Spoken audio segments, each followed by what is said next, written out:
So he's like, I'm done. I don't want to be a Predacon anymore. Waspinators, sick of being Predacon! Hi guys, Giju64 here, and today we're talking about Beast Wars. That's right, the Transformers show that I grew up on, the Transformers of the 90s. To me, this is Transformers. This show was right up there with so many other 90s shows, with Gargoyles, with X-Men, with Batman the Animated Series. I had games, had comic books. I have some toys. I have no idea where they are, but I loved Beast Wars. Like I said, it was quintessential 90s cartoon for me. This was my top 5 90s cartoons of all time. Yes, obviously a veritable nexus of culture and refinement. And I've never talked about Transformers on this channel, but I wanted to talk about it because this weekend, the new Transformers movie's coming out, Rise of the Beasts, that takes some Beast Wars characters, kind of, and puts them in the movie. Now, I don't know if the movie's any good or not. I haven't seen it. I'm not really a fan of most of the Transformers movies, and I really wish they just did a straight Beast Wars adaptation, like with that story. The good thing about the Beast Wars story is there's no humans in it. I feel like that would have been a smart decision to just adapt that story for the big screen. Just don't have humans in it. But again, I don't know if this movie's going to be any good or not, but I do love Beast Wars, and I wanted to talk about Beast Wars. When I was trying to figure out what to do for this video talking about Beast Wars, like what I wanted to actually talk about, I was like, you know what? I want to talk about the characters. To me, the characters were the strongest aspect of the show. Yes. So I was like, you know what? There's 20 characters in Beast Wars. I'm going to rank them all. This is all based on my preference, obviously, just like anything else. This is just my opinion. You have your opinion. You have your own rankings, and they're just as valid as mine. But this is just a video to just kind of have fun and talk about these characters and put them in order, because, I mean, I like watching other people's ranking videos. So before I get started, there are a couple rules. So this is basically how I'm doing this ranking. I'm not including anything for Beast Machines. So any of these characters and the way they were altered in Beast Machines, which was the spin-off series after Beast Wars, I'm not including anything from that because I don't like Beast Machines. I'm not a fan of that show, so I'm not including that here. And to even it out at 20, I'm not including Transmutate, which was a character who was only in 1 episode, and I'm not including Ravager, who was in 2 episodes. So those are 2 characters I'm not including on this list. I'm focusing on all the other characters to round it out at 20. And my criteria for this is basically who I like the most, who I find the most interesting, who I think is the most entertaining, who I think has the best character arc, who has the best story around them, who has the most depth. All kinds of things, even down to how they're designed, the designs of the Transformers. So all of that stuff I'm taking into consideration when I'm ranking these. And there are spoilers, obviously, in this character ranking, as I'm going to explain why I like different characters. So if you've never seen the show, I'm going to say I'm going to be spoiling a lot of it here. And I'm going to include all 20 of these characters in the list below, so that way you can copy and paste it, move them around how you like it. But let's go ahead and jump into my rankings. Let's go ahead and jump into this video. Coming in at number 20 is Dinobot 2, the Dinobot Transmetal 2 clone. I think he was the epitome of running out of ideas. I mean, that's honestly my opinion of Dinobot 2. I didn't like it. I didn't like the idea of bringing Dinobot back in this way. It always bothered me, the whole idea of this clone Dinobot. I feel like it undercut some of Dinobot's story with this not really Dinobot, kind of Dinobot story. The only thing I really liked about him was the fact that he had half of Rampage's spark, and you kind of got a little bit with the character in the very last episode that kind of harkens back to him maybe remembering, you know, who he was before, but he was never actually that person because he was a clone. And also, I don't like the Dinobot 2 design. I don't like the design of the character either.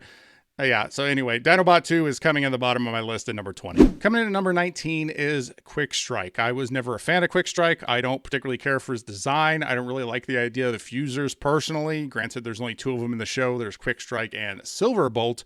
But again, I'm just not really a big fan of their designs. I don't like Quickstrike's accent. I find it to be pretty grating. Yeah, that's what I like to hear. And I get it. He's just supposed to be a comedic relief, but other characters are better comedic relief than Quickstrike.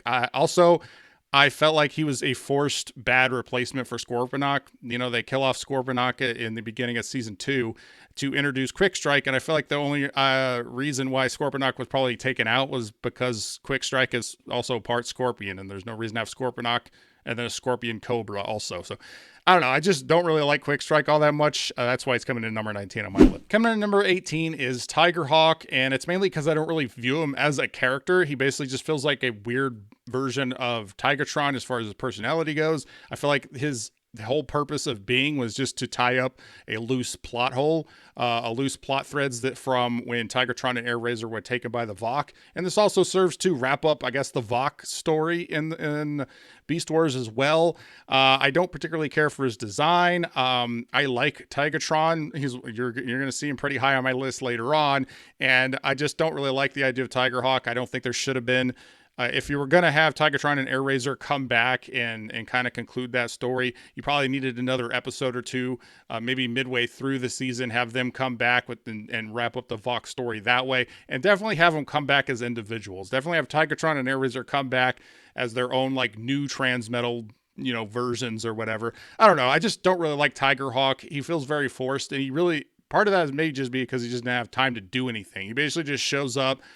He's under control of the aliens, and then he's not, and then he's destroyed, and then that's basically his story. Coming in at number 17 is Scorponok. I obviously referred to Scorponok earlier when I was talking about Quickstrike. Yeah, I prefer Scorponok over Quickstrike, as evident by the fact he is higher on my list. He's not my favorite character. I do like that he had this like extreme loyalty to Megatron, and it was completely unwavering. So that kind of differentiated him from some of the other Predacons.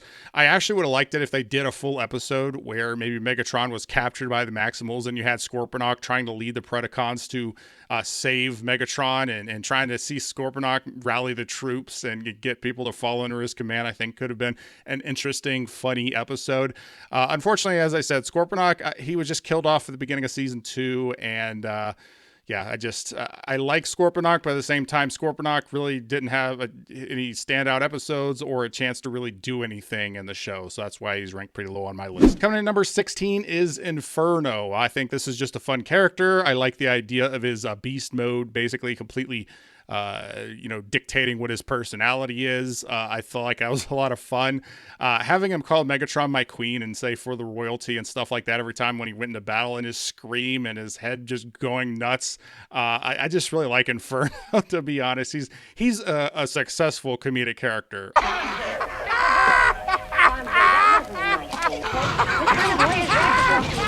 What do you mean? I like his beast mode. I like his robot mode. I like that he flies with his tail as like a helicopter. I think that's interesting. They never try and force a transmetal version onto him. He's just a fun character. He doesn't really have any depth at all, which is why he's not higher on the list. But I mean, there is something to be said about just having a fun comedic character like Inferno. Coming in at number 15 is Airrazor. So the thing I like most about Airrazor is basically her beast mode, and that's about it. I don't dislike the character. I just think the character was just pretty underutilized. I think she's arguably the most underutilized Maximal in the series. I think she needed a little bit more screen time.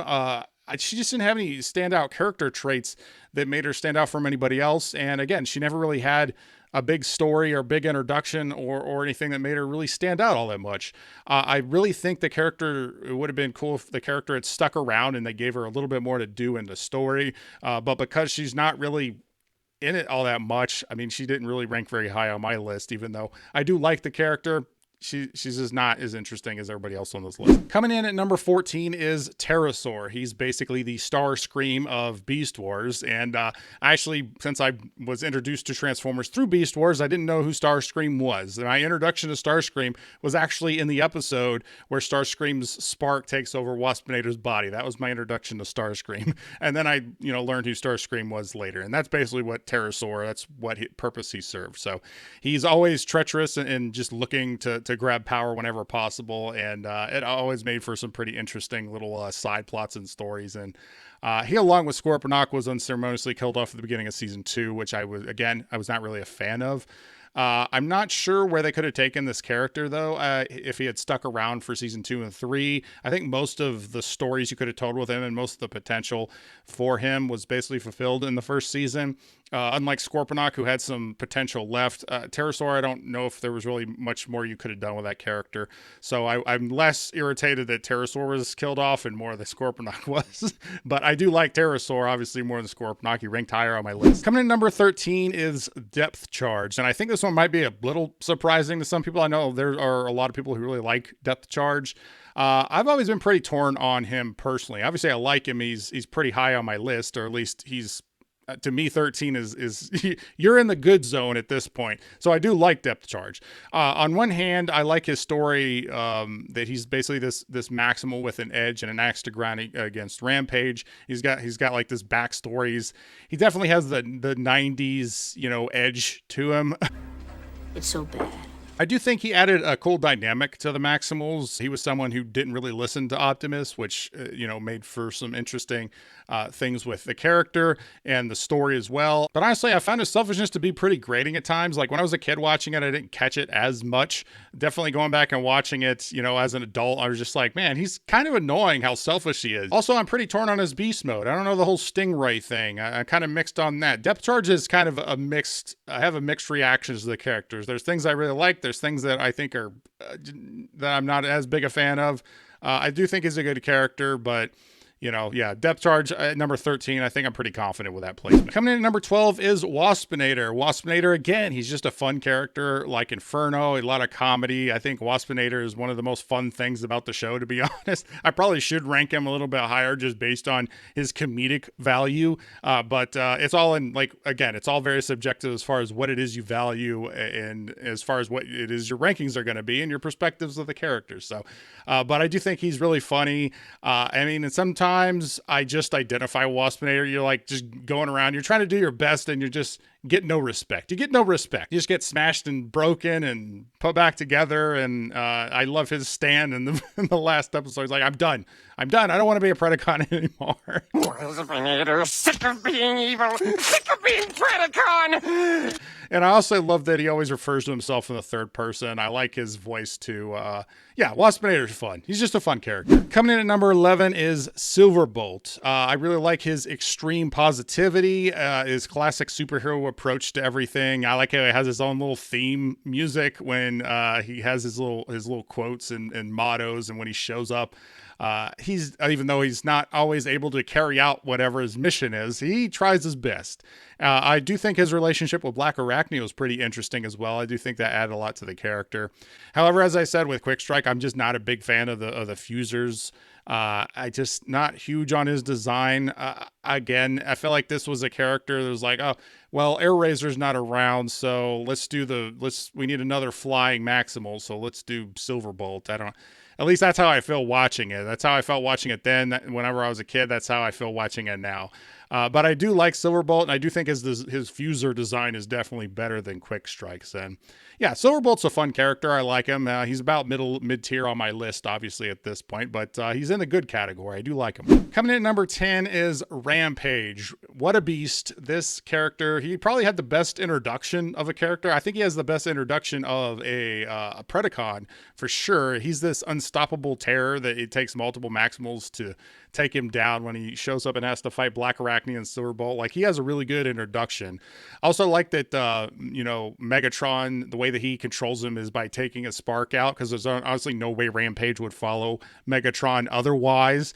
So I think that's cool. And also, I really like the episode with Transmutate. I think that's one of the best episodes of the series, and it really does add some dimension to Rampage that I didn't expect, especially, when as watching it as I got older, watching how he treated Transmutate and why he was the way he was. I thought it added some dimension to the character. I will say, as far as the design goes, I wish he had a more traditional beast mode, maybe like a giant crocodile. Imagine him being like Lake Placid or something like that. I think that would have been really cool. I just don't really understand the crab thing. Also, I don't really understand why they even need beast modes at this point in the series, because there's no energon buildup, so I don't think they really properly explain that, to be honest. But his crab beast mode does work really well in contrasting against Depth Charge. So, I think maybe the crab thing could work. But then again, crocodile could have worked too. So I don't know. You guys think a giant crocodile would have been cooler for Rampage's beast mode? Comment and let me know. Coming in at number 9 is Tagatron. And this is how you bring in a new character. I think he has the best introduction of the Maximals. He doesn't just join the Maximals and go to their base. He stays out in the wild because his beast mode's a big part of who he is. It's kind of similar to Inferno in that his beast mode definitely has a big part of building his personality out. But, you know, I just like the idea that he's just out in the wild and he helps them, you know, whenever he can.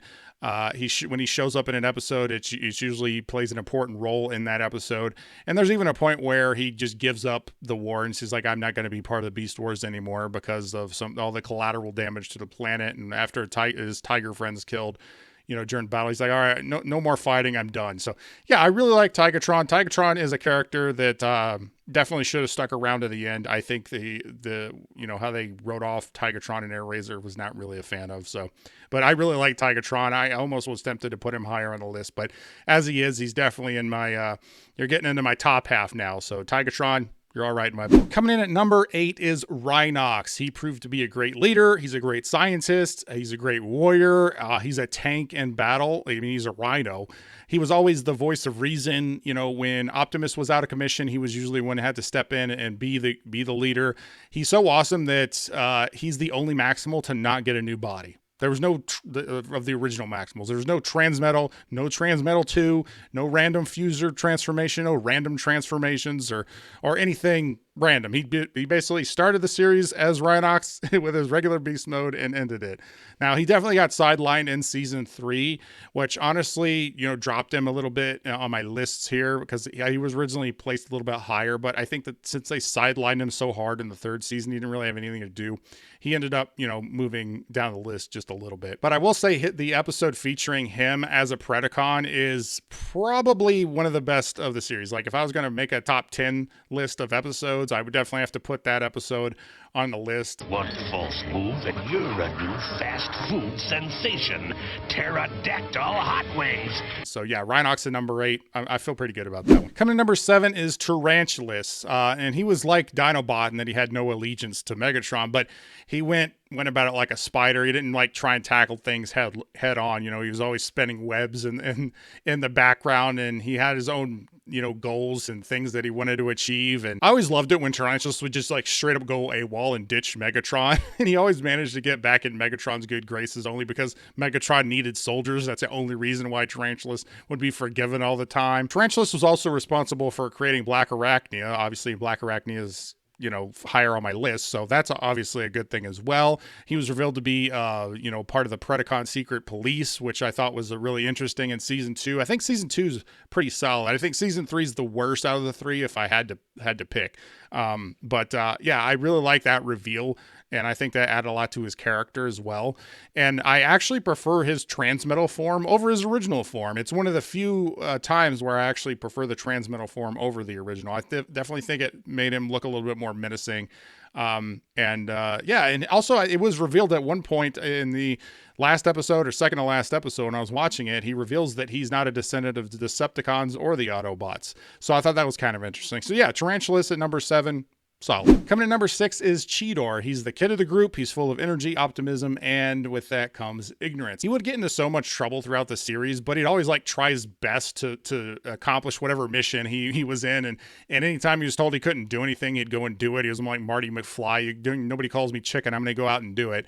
You know, and people treated him like a kid, so that made him want to prove himself even more, which has got him into more trouble. You know, and it's funny too because as a kid, I definitely liked Cheetor the most. Cheetor was probably my favorite character when I was a kid, and now there's times when I just found him to be kind of obnoxious, you know. And I think that's mostly just looking at through adult eyes at the kid character versus you're a kid watching the kid character and you identify with it. So I think that's pretty interesting. So I really like Cheetor. I think his beast mode is definitely the best thing that for him. You know, he runs fast and hard and just doesn't really think of the consequences of what he's doing a lot of the times.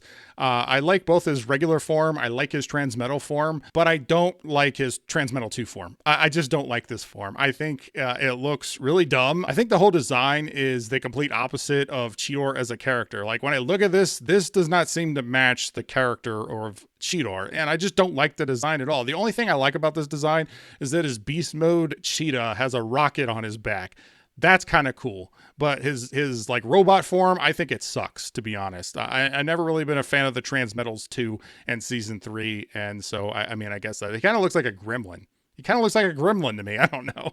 But Cheetor's awesome, even though his third form sucks. I do like Cheetor. Coming in number 5 is Optimus Primal, and I think this is probably another one of those on the list that I think maybe kind of controversial. I mean, he's pretty high on my list. He's obviously in the top 5. I think he's an all-around great leader. He finds ways to wrangle many different personalities into working together. Predacons like Dinobot, as well as Blackarachnia, bringing them into the fold. He found ways to deal with Depth Charge, who didn't listen to him or respect him, really. And Rattrap. Obviously, Rattrap started out the series not really listening to Optimus very well either. And so Optimus is definitely a solid leader. He's like the best leader you could ask for. And every time he sacrificed himself for the mission, he would get a new body, which I thought was kind of funny. He sacrificed himself and he got the transmetal body, and then he sacrificed himself again by merging his spark with the original Optimus Prime, and he turned into whatever the hell this stupid form is. Don't like this form. It has nothing to do with Beast Wars. Just I didn't like this form. If I had to pick a form in the show that is the worst, this would probably be it, because it just doesn't look like anything from Beast Wars at all. But the complete opposite of that is I think his first form, the first form for Optimus, is probably the best robot form in the entire series. I mean, that's what I would argue, but yeah. And who can forget Optimus Primal's famous line, That's just Prime. He's a really awesome character. I was actually kind of surprised he didn't make it into my top 1 or 2, but when I was making this list, I was like, no, I think number 5. That's probably about where he falls. Coming in at number 4 is Rattrap. I said earlier that I identified more with Cheetor as a kid. I definitely, as an adult, identify more with Rattrap. He didn't sign up for this. He just got thrown in the situations he didn't ask for, and he's always asked to clean up Cheetor's messes. Like, Cheetor gets himself in trouble, and Optimus tells Rattrap to go fix it. I gotta do everything. Go help Cheetor, And I really like his sarcasm. Like, Rattrap's sarcasm throughout the entire series is consistent, and I found it funny. And honestly, his banter with Dinobot is probably the best thing in the show. Like, his banter with Dinobot is iconic. Well, a sewage smells better than your breath, Bronto Brain. You'll get used to it when I bite your useless head off. That banner provides some of the funniest moments in the series. I like seeing him take command at the beginning of season 2 with Optimus gone and Rinox is incapacitated. That puts Rattrap in charge, and I thought that was pretty interesting to see. And I even like his transmetal form. I actually think, I think his transmetal form is a little bit of a step up from his original form, which is kind of surprising. I really like most of the original forms, but yeah, I like the fact that they gave him wheels. I just thought that was a cool idea, and since he is like the smallest of all the characters, at least he got a little bit of speed to him. So yeah, I really like Rattrap. Coming in number 4, good with that one. Coming in at number 3 is Blackarachnia. Just like Tarantulus, she always has her own thing going on, and only followed Megatron when it was convenient. She also uses her wiles to trick some of the weaker-minded Predacons, often Quickstrike, and just for amusement. Like, there's no end goal she's trying to achieve. She just like does it for fun. Sorry, chunk style, but I like being a bad girl. I liked her relationship with Tarantulus. I thought that was fun. You never really knew who was going to come out on top. They're obviously both using each other to try and achieve something, and they have different goals. And like I said, you always wondered who was going to come out on top when they would get together in the story as far as what was going to happen. And I obviously like her relationship with Silverbolt, which eventually led to her switching to the Maximals. But even when she joined the Maximals, that was, again, basically for her own ends, especially at first. Like, it wasn't like she's like, I definitely 100% agree with the Maximals' goals here. It's just like, no, her ends, her goals just happen to line up more with the Maximals. And obviously with her relationship with Silverbolt, that was her end to that. So obviously she grew all the way until to the last thing. I will say that I'm not as big a fan of her Transmetal 2 form. I definitely think her original robot form is better. But I think Blackarachnia is probably one of the most multifaceted characters in Beast Wars, especially every time I watch it. I'm like, yeah, there's little things I pick up on that I'm just like, yeah, Blackarachnia is a solid character, one of the best characters, and that's what put her up ahead of Rattrap or Optimus, and Cheetor also, who I probably would have put higher on the list had I not just recently gone back and rewatched the show. Coming in at number 2 is Megatron. Megatron made his way all the way up to number 2 on my list. Yes. Megatron really is the perfect villain for this show. He's ruthless and calculating, but he's also a weak leader that keeps his troops together just through the amount of power that he has and the fact that all the Predacons hate the Maximals. And you know, Megatron's the best leader that they have because, again, it's just out of sheer power. And I like the fact that his troops not respecting him really comes back and to bite him multiple times throughout the show. I also think Megatron's pretty funny. The ability of him to add yes as a punctuation to just about any statement is just hilarious every single time. Yes. I will say I love his original form and his Transmetal form. I think both of those forms are really solid. I never understood the dragon form. I never really was a fan of it. I just found it to be kind of ridiculous. It just doesn't fit in with his original beast mode. It's almost just as ridiculous as the transformation that Optimus had for his third transformation. Just not really a fan. And also it's fairly pointless. I feel like this was one of those things that they obviously just designed it to sell a toy because he only uses the dragon form in battle twice, 2 or 3 times the entire time. When he first gets it, there's only like 3-4 episodes. I think he only has the dragon form for 4 episodes, and that's it. So yeah, I mean, he basically has slightly more screen time than Tigerhawk in the dragon form. None of that really takes away anything from the character. Again, I just think he's a good villain. I really like Megatron, and again, surprisingly, I put Megatron ahead of Optimus Primal on this list. One of the things with this list is I probably will go back and look at this list in a couple weeks or months or whatever, and the list is going to be different. So this is just how my list is looking right now, which brings me to number 1. Coming in number 1 is Dinobot. To me, Dinobot takes the top spot on this list. To me, this wasn't even something I thought twice about. Dinobot's pretty much been on the top of my list ever since I was a kid watching the show. Dinobot was always one of my favorites. He has the most depth of any of the characters on the show, I believe. He is a former Predacon turned Maximal, turned Predacon, turned Maximal again. He has his own code of honor. I always viewed Dinobot as kind of a cross between Worf and Wolverine, which I love both of those characters. So obviously Dinobot was solid in my book. He's a warrior. He has his own reasons for fighting. He has his own ends that he's trying to achieve. He strives to find purpose a lot of times because he doesn't even know exactly what it is he's trying to achieve, which, you know, makes him a pretty complicated character. You know, he wants to lead a team, but he doesn't really fit in with the Predacons. He doesn't really fit in with the Maximals either. And all that kind of brings me to the last episode that he's in, right? And I've always been torn on this episode on the way that his journey ended in season 2. I think he should have stuck around to the very end. I think he was a solid character. I think the show really is missing something after he leaves the show. I do think it starts to go downhill. I think the finale for season 2 is solid, but you know, if you look at season 3, there's no Dinobot, and I think it's by far the weakest season. Maybe that's a coincidence. I don't know. Coincidence? I think not. And no, Dinobot 2 isn't Dinobot. As I said to begin with. So this ranking is basically a Dinobot sandwich here because you got Dinobot 2 starting it at the bottom of the list at number 20, and Dinobot, the original Dinobot, you know, grabbing the number 1 spot. And as I said before, I really love Dinobot and Rattrap's bickering. I think it's probably the best thing in the series. Beg to differ, cheese lips. Pre-evolved bird brain, eater of garbage. I like his clashes with Optimus, just philosophically in the way, you know, leaders would argue about something.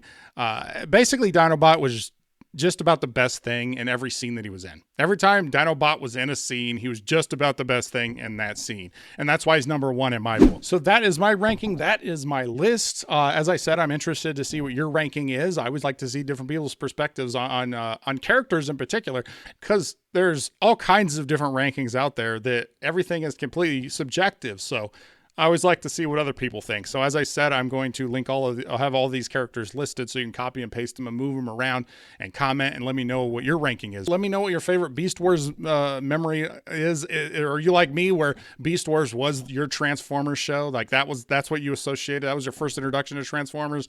Comment, let me know. Always interested to see what you guys think. I want to thank everybody for sticking around on this video. Thank you, subscribers. All of you are awesome. And if you like this video, please like, comment, share, subscribe, do all the YouTube stuff. stuff or don't.